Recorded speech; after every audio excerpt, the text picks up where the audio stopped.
आरती में जलई कपूरवा हो श्री राम लला के। आरती में जलई कपूरवा हो श्री राम लला के।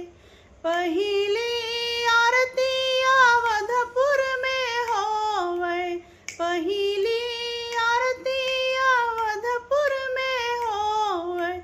राजा दशरथ के अंगनावा हो श्री राम लला के। राजा दशरथ के अंगनावा हो श्री राम लला के।